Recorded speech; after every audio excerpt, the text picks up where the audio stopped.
नमस्कार. घरगुती जेवणमध्ये तुमचे सर्वांचे स्वागत आहे.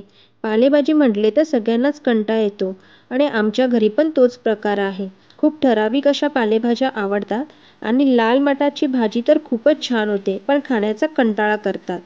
पण त्याच लाल मटाची भाजीला मी थोडा चेंज केला आहे, एक वेगळ्या प्रकारे.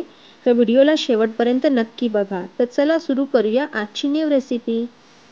आता मी कढई घेतली आहे. कढईमध्ये तेल गरम करण्यासाठी ठेवत आहे फोडणीसाठी. तेल गरम झाल्यानंतर यामध्ये आपल्याला मोहरी टाकायची आहे. एक अर्धा चमचाभर मी मोहरी टाकली आहे. मोहरी छान तडतडल्यानंतर यामध्ये आपण हिंग ॲड करूया. हिंग देखील छान फुटला आहे. त्यानंतर मी लसणाच्या अशा पाकळ्या घेतल्या होत्या खलबत्त्यामध्ये ठेचून, त्याही यात ॲड करून आपल्याला एक मोठ्या साईजचा कांदा बारीक चिरून घ्यायचा आहे. तोही मी यामध्ये ॲड करून असं छान तेलात परतवून घेत आहे. कांदा आपल्याला लालसर होईपर्यंत मंद आचेवरती तेलामध्ये परतवून घ्यायचा आहे.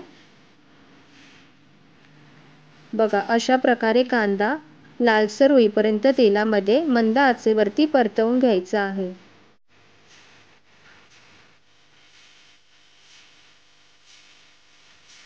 आता आपण ह्यामध्ये हळद पावडर ॲड करूया. मी एक अर्धा चमचाभर हळदी पावडर ॲड केलेली आहे आणि 2 चमचाभर लाल तिखट ॲड करत आहे. त्यात काश्मीरी लाल मिरचीसुद्धा मिक्स आहे. हे आपण मिक्स करून घेऊया तेलामध्ये छान पद्धतीने. अशा प्रकारे आपल्याला हे तेलामध्ये मिक्स करून घ्यायचं आहे. छान असा रंग आलेला आहे. आता आपण यामध्ये लाल मटाची भाजी ॲड करूया. ही मी स्वच्छ धुवून अशी बारीक चिरून घेतली होती. ही यात ॲड करून घ्यायची आहे आणि छान असं मिक्स करून घ्यायचं आहे. आता मी भाजीला असं मिक्स करून घेते कांद्यामध्ये.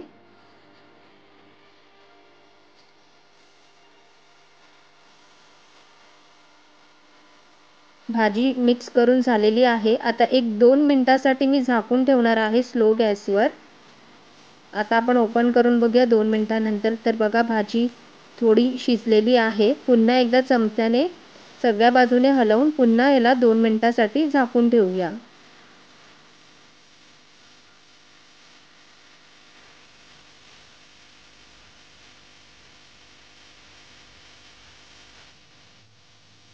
आता पुन्हा 2 मिनिटासाठी मी भाजी झाकून ठेवते.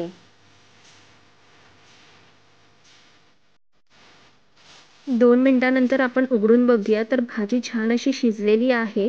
आता यामध्ये आपल्याला मीठ ॲड करायचं आहे. मी मीठ आत्ता ॲड करत आहे. अगोदर मी मीठ ॲड केलं नव्हतं, कारण की भाजी जास्त असल्यामुळे तेव्हा आपल्याला अंदाजा येत नाही की आपल्याला किती मीठ ॲड करावं. त्यामुळे जेव्हा तुम्ही मीठ ॲड कराल पालेभाजीमध्ये तेव्हा भाजी शिजल्यानंतरच ॲड करा. मीठ तुमच्या चवीनुसार कमी जास्त ॲड करू शकता. मीठ टाकल्यानंतर भाजीला पुन्हा एकदा हलवून घ्या. मी आता छान असं मिक्स करून घेते आणि ह्यात आता आपल्याला हे टाकायचं आहे खोबरं. मी नारळ घेतलेला आहे छान असा खवून.